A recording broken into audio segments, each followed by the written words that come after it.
Assalamualaikum warahmatullahi wabarakatuh. Innal hamdalillah nahmaduhu wa nasta'inuhu wa nastaghfiruh wa na'udzu billahi min shururi anfusina wa min sayyiati a'malina. May yahdihillahu fala mudilla lahu wa may yudlil fala hadiya lahu. أشهد أن لا إله إلا الله وحده لا شريك له وأشهد أن محمدا عبده ورسوله يا أيها الذين آمنوا اتقوا الله حق تقاته ولا تموتن إلا وأنتم مسلمون يا أيها الناس اتقوا ربكم الذي خلقكم من نفس واحدة وخلق منها زوجها وبث منهما رجالا كثيرا ونساء واتقوا الله الذي تساءلون به والأرحام إن الله كان عليكم رقيبا يا أيها الذين آمنوا اتقوا الله وقولوا قولا سديدا يصلح لكم أعمالكم ويغفر لكم ذنوبكم ومن يطع الله ورسوله فقد فاز فوزا عظيما أما بعد فإن أصدق الحديث كتاب الله وخير الهدي هدي محمد صلى الله عليه وآله وسلم وشر الأمور محدثاتها وكل محدثة بدعة وكل بدعة ضلالة wa kulla dhalalatin finnar. Hadirin yang dirahmati Allah serta seluruh pendengar dan pemirsa live streaming yang dimuliakan Allah, kita masih pada bab yang ketujuh, yaitu bab ma jaa'a fir ruqa wat tamaim, dan kita sedang membahas hadis yang diriwayatkan oleh Imam Ahmad dan Abu Dawud dan yang lainnya tentang hadis innar ruqa wat tamaima wat tiwalata syirkun. Sesungguhnya ruqyah-ruqyah, tamimah-tamimah, dan tiwalah adalah syirik. Kita sudah membahas tentang ruqyah. Ruqyah dalam hadis ini disebut syirik. Tetapi ada ruqyah yang diperbolehkan di dalam syariat, dan bahkan ada yang disunnahkan. Selama ruqyah itu tidak mengandung syirik, maka ruqyah itu diperbolehkan. Tetapi ruqyah-ruqyah yang di dalamnya terkandung unsur-unsur kemusyrikan, unsur-unsur bahasa dan kalimat-kalimat yang mengandung permintaan kepada yang selain Allah, maka itu adalah ruqyah yang syirik atau ruqyah-ruqyah yang di dalamnya terkandung bahasa-bahasa yang tidak jelas, maka itu adalah ruqyah yang tidak diperbolehkan. Hanya ruqyah yang memenuhi 3 syarat seperti yang disebutkan oleh Imam Suyuti itu yang diperbolehkan. 3 syarat itu adalah bila ruqyah itu terdiri dari kalamullah, ayat-ayat Al-Quran, terdiri dari penyebutan nama-nama dan sifat-sifat Allah. Ini yang pertama. Yang kedua, jika dengan bahasa Arab yang jelas dan dengan bahasa yang jelas diketahui maknanya. Kemudian yang ketiga, tidak boleh meyakini bahwa ruqyah itulah yang punya pengaruh, tetapi adalah Allah yang memberikan karunia kesembuhan. Yang kita bahas berikutnya adalah tentang tamimah. Rasulullah SAW dalam hadis yang telah lewat kita sebutkan, innar ruqa, sesungguhnya ruqyah sudah kita bahas. Wat tamaimah dan tamimah ini yang akan kita bahas. Wat tiwalata dan tiwalah ini juga insyaallah akan kita bahas. Syirkun adalah syirik. Al-Musannif rahimahullah mengatakan qauluhu, sabda Nabi SAW, wat tamaimah dan tamimah dan seterusnya. Wat tamaim tamimah qala al-musannif rahimahullah, al-musannif Syekh Muhammad bin Abdul Wahhab rahimahullah mengatakan tamimah itu adalah syai'un yu'allaqu 'alal aulad 'anil 'aini, sesuatu yang dikalungkan pada anak-anak untuk menangkal atau menghilangkan ain, menghilangkan gangguan ain. Wa qala Al-Khalkhali mengatakan at-tamaim jam'u tamimatin. Tamaim jamak dari tamimah. Wa hiya ma yu'allaqu bi a'naqis sibyan min kharazatin wa 'idham. Sesuatu lidaf'il aini, sesuatu yang dikalungkan pada leher anak-anak yang terbuat dari untaian kerang atau untaian kerang dan tulang. Kadang-kadang dibuat dari untaian kerang atau dari tulang-tulang tertentu, tulang-tulang dari hewan-hewan tertentu. Lidaf'il ain, untuk menolak ain, untuk menolak penyakit ain. Wa hadza manhiyun anhu, dan ini dilarang di dalam agama. Li'annahu la dafi'a illallah, karena sesungguhnya tidak ada yang bisa menolak penyakit apapun bentuk penyakitnya kecuali Allah. Wala yutlabu daf'ul mu'dhiyat illa billah wa bi asma'ihi wa sifatihi, dan tidak bisa dimintai untuk menghilangkan atau untuk menolak segala yang mengganggu dan menyakitkan kecuali hanya diminta kepada Allah dan diminta dengan menyebutkan nama-nama Allah dan sifat-sifatnya.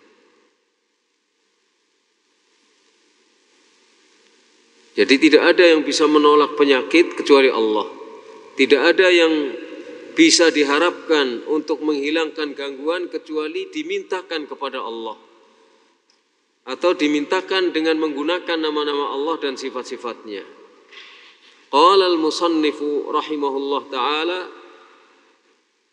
al-musannif rahimahullah berikutnya mengatakan, lakin idza kana al-mu'allaqu min al-Qur'an farakhkhasa fihi ba'dus salaf wa ba'duhum lam yurakhis fihi wa yaj'aluhu minal manhiyi anhu minhum Ibnu Mas'ud. Kata al-musannif, akan tetapi jika yang dikalungkan, yang digantungkan itu terdiri dari ayat-ayat Al-Quran, yang dikalungkan di leher itu terdiri dari tulisan, yang tulisan itu adalah ayat-ayat Al-Quran murni. Ayat-ayat Al-Quran murni, tidak dicampuri dengan kalimat-kalimat lain yang tidak jelas. Farakhkhasa fihi ba'dus salaf, maka sebagian salaf itu memberikan rukhsah tentangnya. Wa ba'duhum lam yurakhis fihi, tetapi sebagian salaf tidak memberikan rukhsah, tidak memberikan keringanan mengenainya. Wa yaj'aluhu, dan menjadikannya termasuk yang dilarang. Jadi ada dua pendapat, satu membolehkan, satu tetap tidak membolehkan, dan termasuk yang dilarang. Yang mengatakan itu dilarang, tidak diperbolehkan, diantaranya adalah Abdullah ibnu Mas'ud radhiyallahu anhu. I'lam annal ulama'a minas sahabati wat tabi'in faman ba'dahum ikhtalafu fi jawazi ta'liqit tamaim allati minal Qur'an wa asma'illahi wa sifatihi. Ketahuilah, ini penjelasannya, sesungguhnya para ulama dari kalangan sahabat, tabi'in, dan ulama-ulama yang sesudahnya, mereka berselisih pendapat tentang bolehnya mengalungkan tamimah jika tamimah itu terdiri dari ayat-ayat Al-Quran murni, terdiri dari ayat-ayat Al-Quran, terdiri dari nama-nama Allah dan sifat-sifatnya. Faqalat ta'ifah, sekelompok ulama mengatakan yajuzu dzalik, itu boleh. Wa huwa qaulu Abdullah bin Amri ibn al-As radhiyallahu anhu, itu adalah pendapatnya Abdullah ibn Amr ibn al-As. Wa huwa zahiru ma ruya an Aisyah, dan ini merupakan zahir dari apa yang diriwayatkan oleh Aisyah. Jadi bahwa itu diperbolehkan dan menjadi pendapatnya Abdullah ibnu Amr ibn al-As, ini dasarnya adalah yang diriwayatkan dari Aisyah. Wabihi, dengan pendapat ini, qala Abu Ja'far al-Baqir, maka Abu Ja'far al-Baqir berpendapat seperti itu. Dengan pendapat ini menjadi pendapatnya Abu Ja'far al-Baqir. Wa Ahmad fi riwayah, dan juga pendapatnya Imam Ahmad di dalam salah satu riwayatnya. Wa hamilul haditha 'ala tamaim allati fiha syirkun, dan mereka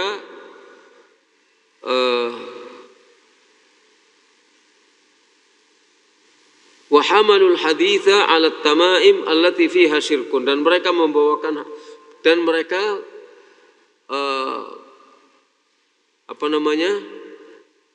membawa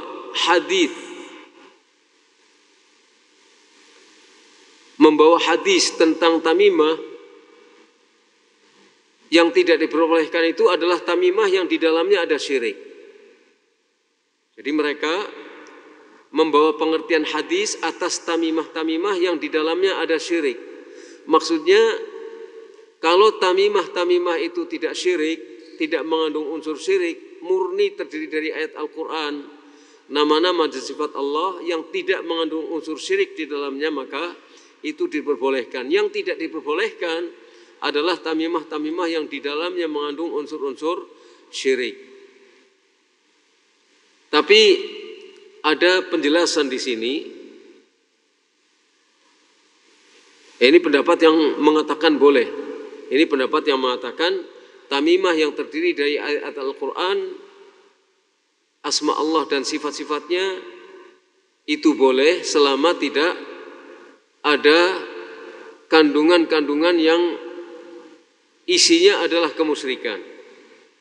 Tapi ada catatan di sini dari Syekh Muhammad Hamid Al-Fiqi. Beliau mengatakan ar-riwayatu bidzalika dha'ifah. Riwayat yang menjelaskan tentang yang demikian itu adalah lemah.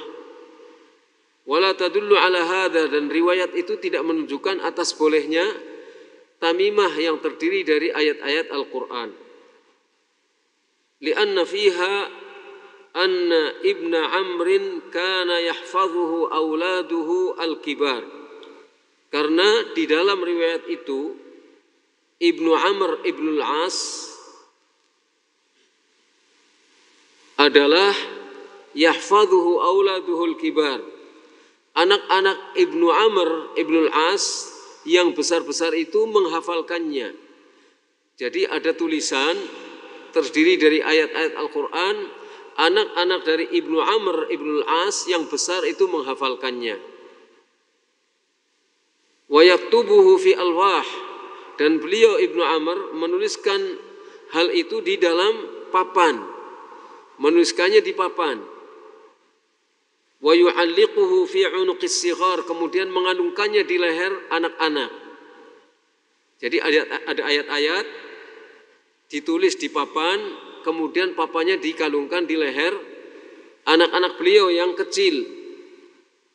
Maka kata Syekh Al-Fiqi, fadh-dhahir annahu kana yu'alliquhu fil lawh liyahfadhahu as-saghir. Secara zahir sesungguhnya beliau mengalungkan hal itu di dalam papan, mengalungkan tulisan ayat-ayat Al-Quran yang tertulis di papan, dikalungkan di leher anak-anak supaya si anak-anak itu menghafalkannya. Anak-anaknya yang kecil itu bisa menghafalkan ayat-ayat yang tertulis di papan itu. La ala annahu tamimah, tidak sebagai tamimah. Jadi ayat itu ditulis di papan bukan sebagai tamimah. Wat tamimatu tuktabu fi waraqatin la fi lawh. Tamimah itu ditulisnya biasanya di kertas bukan di papan. Itu alasan Syekh Al-Fiqi. Bidalil tahfidhihil kibar. Dalilnya adalah anak-anak Ibnu Amr yang besar itu menghafalkannya. Jadi ditulis itu maksudnya untuk dihafalkan. Kemudian dikalungkan di leher anak-anak yang kecil, maksudnya si kecil itu supaya bisa menghafalkannya juga. Wa kaifa ma kana fahuwa amalun fardiyun min Abdullah bin Amr. Betapapun itu, namun itu adalah kegiatan pribadi, kegiatan individu dari Abdullah ibnu Amr. Jadi betapapun, andai kata pun itu benar, tapi ini adalah kegiatan pribadi dari Abdullah ibnu Amr, tidak bisa jadi dalil, tidak bisa jadi dalil. La yutraku bihi hadithu Rasulullah SAW wa amalu kibaris sahabah alladzina lam ya'malu mithla Abdullah ibn Amr radhiyallahu anhum. Jadi hadis Nabi tidak bisa ditinggalkan hanya dengan menggunakan apa yang dilakukan oleh Abdullah ibn Amr. Demikian juga amalan para tokoh kibar sahabat Nabi SAW tidak melakukan apa yang dilakukan seperti dilakukan oleh Abdullah ibn Amr. Jadi ini tidak bisa dijadikan dalil bahwa itu boleh. Jadi ada sebagian yang berpendapat boleh, tapi ini lemah. Wa qalat ta'ifatun la yajuzu dzalik. Sementara sekelompok sahabat yang lainnya itu berpendapat tidak boleh itu. Wa bihi qala Ibnu Mas'ud wa Ibnu Abbas. Dan dengan pendapat ini Ibnu Mas'ud dan Abdullah ibnu Abbas radhiyallahu anhum berpendapat. Jadi tidak boleh, meskipun tamimah itu terdiri dari ayat-ayat Al-Quran, terdiri dari nama-nama dan sifat-sifat Allah murni, tidak ada campuran yang lain-lain. Abdullah ibnu Mas'ud dan Abdullah ibnu Abbas radhiyallahu anhum tetap tidak memperbolehkannya. Wa huwa zahiru qawli Hudzaifah wa Uqbata ibni Amir wa ibn Ukaim. Dan ini adalah zahir dari perkataan Hudzaifah, perkataan Uqbah ibnu Amir dan perkataan ibnu Ukaim. Wa bihi qala jama'atun minat tabi'in. Berdasarkan pendapat ini maka sekelompok tabi'in mengatakannya. Jadi menjadi pendapat jamaah sekelompok dari kalangan tabi'in. Minhum, di antara tabi'in yang berpendapat tidak boleh itu adalah ashabu ibni Mas'ud, para murid Abdullah ibnu Mas'ud. Dan juga ini menjadi pendapat Ahmad fi riwayatin, menjadi pendapat Ahmad di dalam satu riwayat yang lain. Ikhtaraha katsirun min ashabihi, yang ini dipilih oleh banyak murid dari Imam Ahmad. Jadi tamimah dalam segala bentuknya termasuk yang dari ayat Al-Quran tetap tidak boleh, dan itu diikuti oleh banyak dari kalangan para pengikut Imam Ahmad atau murid-murid Imam Ahmad. Wa jazama bihal mutaakhirun, dan para mutaakhirun, ulama mutaakhirin memastikan ketidakbolehannya. Wahtajju bihadzal hadits wa ma fi ma'nahu, dan mereka berhujjah dengan hadis ini dan yang semakna dengan itu. Innar ruqa wat tamaima wat tiwalata syirkun. Sesungguhnya ruqyah-ruqyah, tamimah-tamimah serta tiwalah itu syirik. Qultu, saya mengatakan, saya di sini adalah penyusun kitab Fathul Majid Syekh Abdurrahman Ibnu Hasan Ibnu Muhammad Ibnu Abdul Wahhab rahimahumullah. Saya mengatakan wa hadza huwa sahih, inilah yang benar. Liwujuhin thalathatin tadhharu lil muta'ammil, karena adanya 3 hal yang akan nampak bagi orang yang mau merenungkannya. Alasannya tetap tidak boleh. Alasannya mengapa yang tidak membolehkan itu yang benar? Karena ada 3 hal yang akan kelihatan bagi orang yang mau menghayatinya. Al-awwal umumun nahi. Hal pertama, keumuman larangan. Karena Nabi SAW bersabda, innar ruqa wat tamaim, umum sifatnya. Sesungguhnya ruqyah-ruqyah, tamimah-tamimah dan tiwalah adalah syirik. Umum sifatnya. Ruqyah itu umum, tamimah itu umum, tiwalah umum, semuanya syirik. Kenapa ada ruqyah yang diperbolehkan? Karena ada dalil yang jelas, yang sahih. Sedangkan tamimah enggak ada dalil yang jelas. Hanya pendapat dari sebagian sahabat, enggak ada dalil yang jelas. Wala mukhassisa lil umum, sementara tidak ada yang mengkhususkan bagi yang umum ini, keumuman larangan, sementara tidak ada pengkhususnya. Ini yang pertama. Ats-tsani saddud dzari'ah. Alasan yang kedua, segi yang kedua adalah saddud dzari'ah, untuk menutup jalan. Untuk menutup jalan supaya tidak terbuka jalan menuju kemusyrikan. Fa innahu yufdi ila ta'liqi ma laisa kadzalik. Karena kalau itu diperbolehkan, nanti berakibat akan menggantungkan, mengalungkan sesuatu yang tidak terdiri dari ayat-ayat Al-Quran. Kalau itu dibolehkan, membuka peluang bagi orang untuk mengalungkan sesuatu yang terdiri dari ayat Al-Quran dan ada campurannya dengan kalimat-kalimat lain yang tidak jelas. Nanti ketika ditanyakan ini ayat Al-Quran, padahal ada sesuatu yang lain. Ini yang kedua. Jadi saddu adz-dzari'ah sebagai tindak preventif, menutup jalan supaya tidak membuka peluang orang untuk sembarangan melakukan, mengalungkan tamimah yang terdiri dari ayat Al-Quran. Dan nanti akan ada yang mengalungkan tamimah yang terdiri dari ayat Al-Quran, ada campurannya di dalamnya dengan sesuatu yang tidak jelas. Ats-tsalits, yang ketiga, alasan yang ketiga, annahu idza ulliqa fala budda ayyam tahinahul mu'alliq. Sesungguhnya apabila itu dikalungkan, tamimah terdiri dari ayat Al-Quran kemudian dikalungkan, maka orang yang memakai kalung itu nanti akan terjerumus dalam menghinakan ayat-ayat Al-Quran. Akan terjerumus di dalam menghinakan ayat-ayat Al-Quran. Bagaimana itu?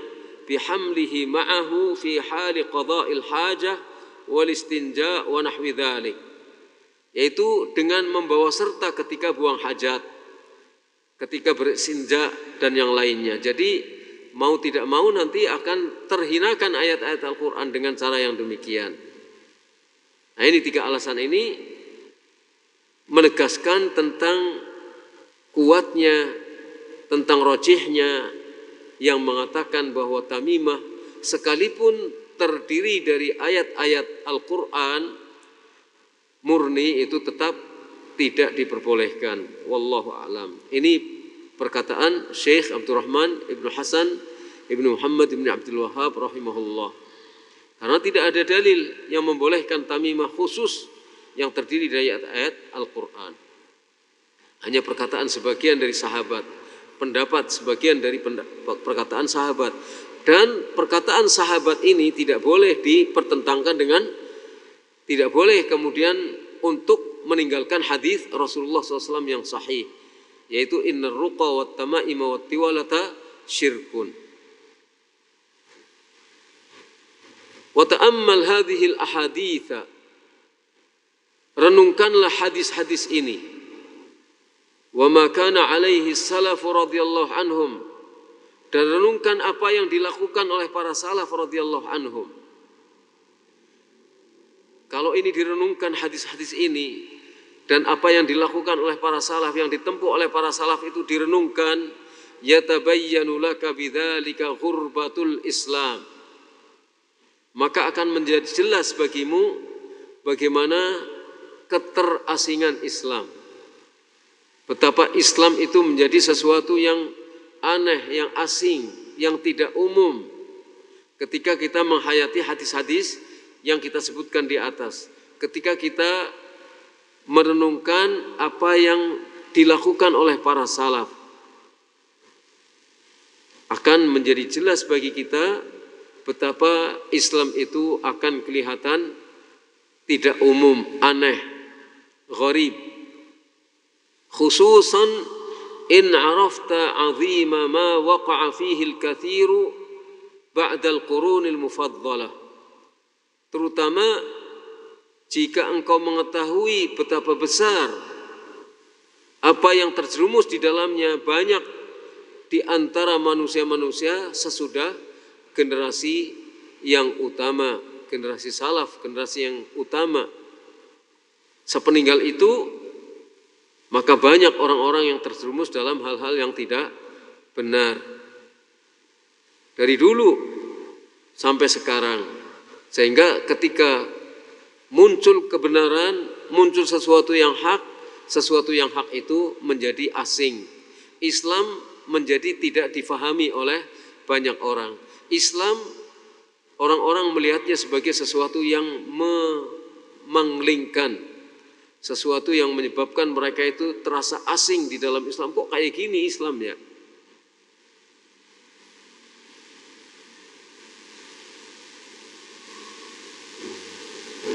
Jadi banyak orang-orang yang terjerumus di dalam hal-hal yang tidak sesuai dengan ajaran Islam sesudah Al-Qurun Al-Mufaddalah, generasi-generasi utama. Apa yang dilakukan oleh banyak orang sesudah generasi yang utama? Min ta'zimil qubur, berupa mengagungkan kuburan-kuburan. Wattikhadhil masajid 'alaiha, menjadikan masjid-masjid di atas kuburan-kuburan. Wal iqbal ilaiha bil qalbi wal wajhi. Terus orang-orang menghadap ke arah kuburan-kuburan itu dengan hati dan wajahnya. Hatinya menghadap ke arah kuburan-kuburan itu. Hatinya tertuang menuju ke arah kuburan-kuburan itu. Wajahnya juga demikian. Wasarfi jullid da'awati warraghabati warrahabat wa anwa'il ibadat allati hiya haqqullahi ta'ala ilaiha min dunih. Dan mengarahkan sebagian besar dari doa-doa, dari harapan-harapan dari rasa takut, rasa cemas, dan berbagai macam ibadah yang selayaknya tidak boleh diberikan kepada selain Allah, mereka arahkan itu semuanya kepada kuburan-kuburan, bukan kepada Allah. Kama qala ta'ala, sebagaimana Allah Ta'ala berfirman, wala tad'u min dunillahi ma la yanfa'uka wa la yadhurruk fa in fa'alta fa innaka idzan minadh dhalimin wa iyyamsaska Allahu bidhurrin fala kashifa lahu illa hu wa iyyuridka bi khairin fala radda li fadlihi yusibu bihi man yasha'u min ibadihi wa huwal ghafurur rahim. Dalam surat Yunus ayat 106 hingga 107, artinya Allah memerintahkan wala tad'u, jangan engkau beribadah, jangan engkau berdoa kepada yang selain Allah. Karena doa itu adalah ibadah. Ada doa minta, ada doa ibadah. Kedua-duanya tidak boleh ditujukan kepada yang selain Allah. Jangan kamu berdoa, doa minta ataupun doa ibadah, jangan kamu panjatkan kepada yang selain Allah. Sesuatu yang tidak memberikan manfaat apapun kepadamu dan tidak memberikan madarat apapun kepadamu. Fa in fa'alta, maka apabila engkau melakukannya, fa innaka idzan minadh dhalimin, maka sesungguhnya engkau jika demikian termasuk golongannya orang-orang yang zalim. Zalim di sini maksudnya adalah termasuk golongannya orang-orang yang musyrik. Wa iyyamsaskallahu bi dhurrin fala kashifa lahu illa hu. Jika Allah menimpakan kepadamu suatu madarat, maka tidak ada yang bisa melepaskan madarat itu kecuali Allah saja. Wa iyyuridka bi khairin fala radda li fadli. Tapi kalau Allah menginginkan kepadamu kebaikan, maka tidak ada yang bisa menolak karunia-Nya. Yusibu bihi man yasha, Allah memberikan kebaikan itu kepada siapa saja yang dikehendaki di antara hambanya. Wa huwal ghafurur rahim, sedangkan Dia Maha Pengampun dan Maha Penyayang. Jadi ayat ini menegaskan enggak boleh minta-minta, enggak boleh berdoa, doa dalam arti minta-minta, doa dalam arti ibadah ditujukan kepada yang selain Allah. Karena Allah yang menentukan segala-galanya. Baik buruk Allah yang menetapkan. Tidak ada yang bisa menolak ketika Allah memberikan kebaikan. Tidak ada yang bisa menolak ketika Allah memberikan madarat. Tapi yang terjadi sesudah generasi utama itu meninggal dunia, maka orang-orang banyak yang terjerumus ke dalam kehidupan yang seperti ini, mengagungkan kuburan, menyembah kuburan, menjadikannya sebagai masjid atau membangun masjid di atasnya. Hatinya tertuju kepada kuburan-kuburan itu. Kalau belum ke kuburan hatinya tidak tentram, wajahnya juga arahnya ke sana, memberikan segala kebanyakan doa, harapan-harapan, rasa cemas, berbagai macam ibadah ditujukan kepada kuburan-kuburan itu atau berhala-berhala atau orang-orang soleh yang telah meninggal dunia, tidak ditujukan kepada Allah Subhanahu wa taala. Dan ini bertentangan dengan ayat yang kita baca. Wa nadhairuha fil Qur'ani akthar min an tuhsar. Ayat-ayat yang semacam di dalam Al-Quran jauh lebih banyak sehingga tidak bisa dibatasi jumlahnya. Sulit untuk dibatasi jumlah ayat-ayat yang menegaskan tentang itu.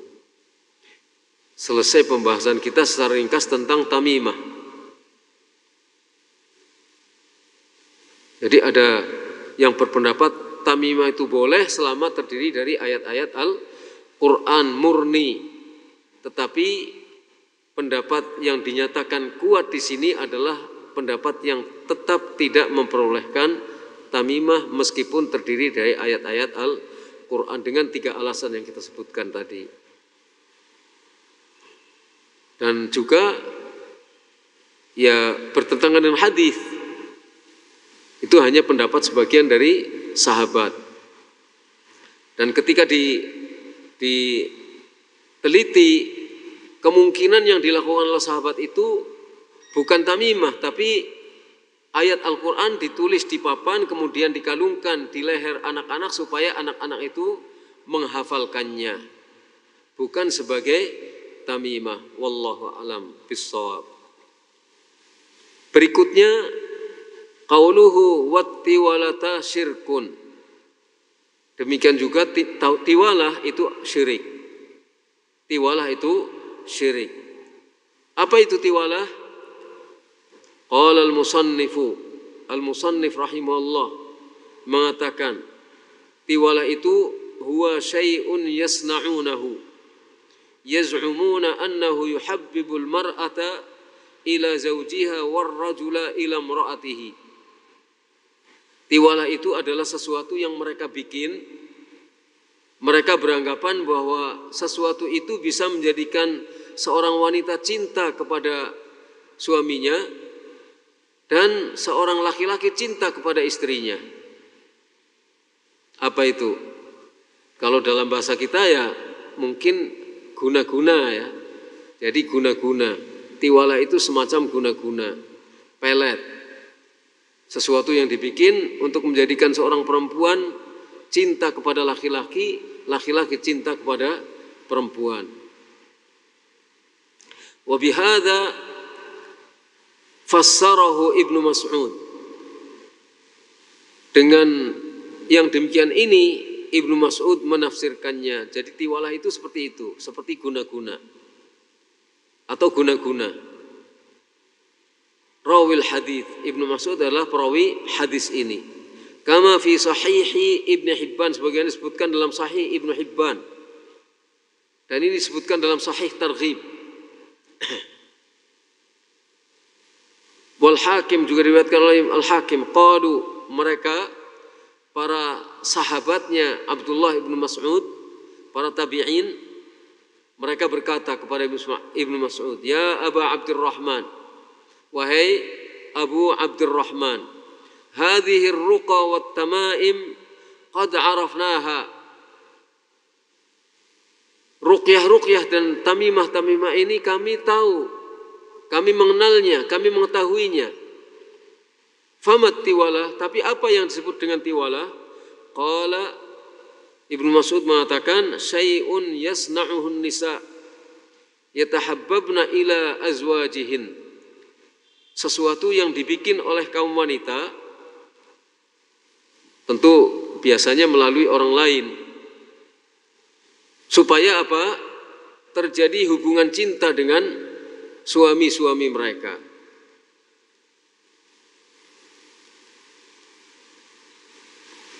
Riwayat ini sahih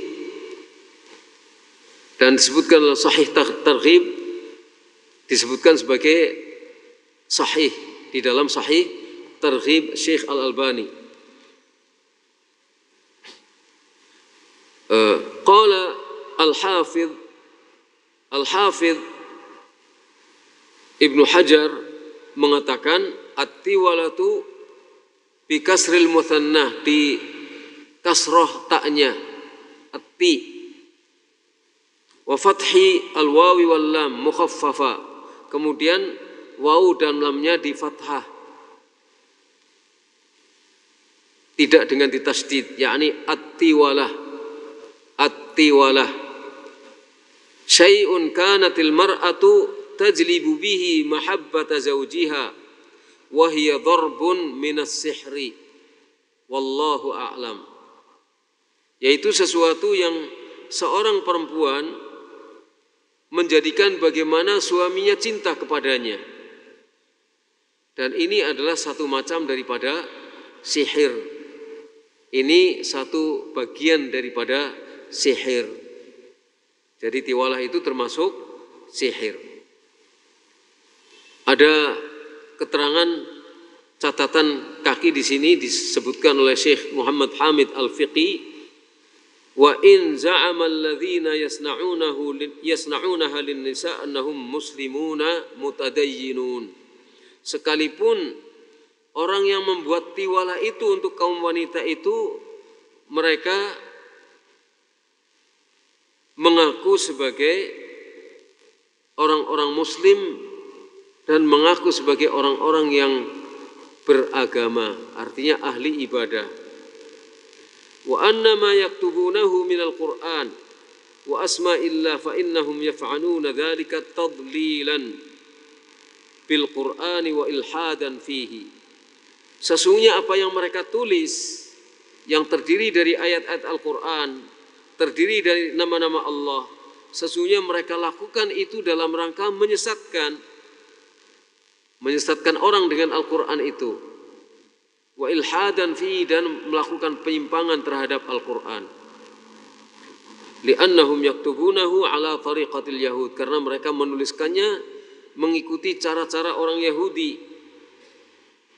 Hurufan muqatta'atan wa bimidadin khas, menuliskannya dengan huruf-huruf yang terpisah-pisah.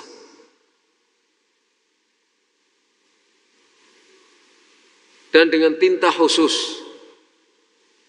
Huruf terpisah-pisah, mungkin ada ayat-ayat yang dibalik-balik, huruf-huruf terputus-putus hurufnya, tidak gandeng. Wa yumazzijunahu bi ad'iyatin jahiliyah, mereka mencampur adukannya dengan doa-doa jahiliyah. Wa bi khututin yaz'umunaha ala surati khatami Sulaiman alladzi kana fihi sirru mulkihi.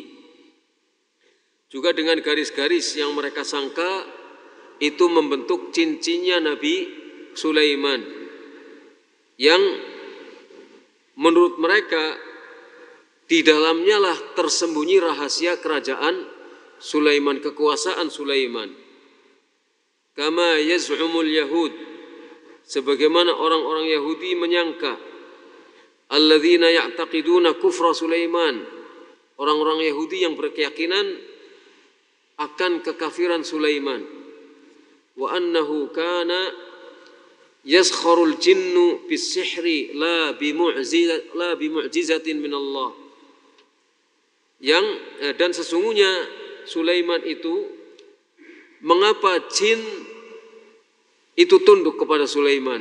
Mereka menyangka jin tunduk kepada Sulaiman itu karena sihirnya Sulaiman, bukan itu sebagai mukjizat dari Allah. Wa ala hadhihi al-aqidati al-yahudiyyah ad-dajjalun alladzina yaktubuna at-tama'im wat-tiwalat. Atas dasar akidah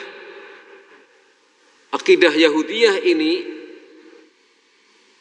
itu para dajjalun, para pendusta menempuhnya. Para pendusta, para dajjalun menempuh akidah Yahudiyah ini. Alladzina yaktubuna at-tama'im wat-tiwalat, yang mereka menuliskan tamimah-tamimah dan tiwalah. Yani guna-guna, pelet. Wa yaz'umun anna lil hurufi wal asma' khaddaman yaqumuna bima yutlabu minhum minal a'mali as-sihriyah. Mereka menyangka bahwa huruf-huruf dan nama-nama yang tertulis di situ itu punya pelayan-pelayan, punya khaddam, yang para khaddam ini melaksanakan apa yang diminta dari mereka berupa kegiatan-kegiatan sihir, berupa amalan-amalan sihir. Jadi huruf-huruf itu mempunyai pelayan-pelayan, kode-kode, rumus-rumus untuk memanggil pelayan-pelayan berupa makhluk halus, jin. Yang jin itu akan memenuhi permintaan mereka yang merupakan amaliyah sihir. Wa yattakhiduna anwa'an minal bukhur wal adawat al-makhsusah allati yuhi biha syayatinuhum. Mereka menggunakan berbagai macam berbagai macam wangi-wangian, bukhur, kayu-kayuan, rawangan dari kayu, gaharu. Makanya Itu biasanya orang jual minyak wangi khusus, apakah Hajar Aswad atau yang sejenis itu, laku itu di kalangan para pecinta keris, pecinta akik dan sebagainya, laku itu, jualannya ke sana. Yang baunya menyengat itu, ada Hajar Aswad, ada yang semacam itu. Jadi menggunakan alat-alat ini dan alat-alat tertentu yang dibisikkan oleh setan-setan mereka. Wa kullu dzalika minal kufril azim, dan semuanya itu termasuk kufur yang besar.